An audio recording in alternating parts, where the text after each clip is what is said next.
আসসালামু আলাইকুম। আমি মুর্শিদাবাদের হুমায়ুন কবির, ভরতপুরের বিধায়ক।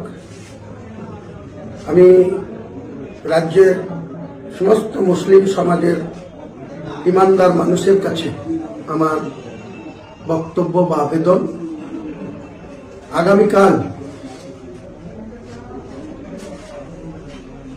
মরাদিঘি পীর সাহেবের মোড়ের কাছে NH এর ধারে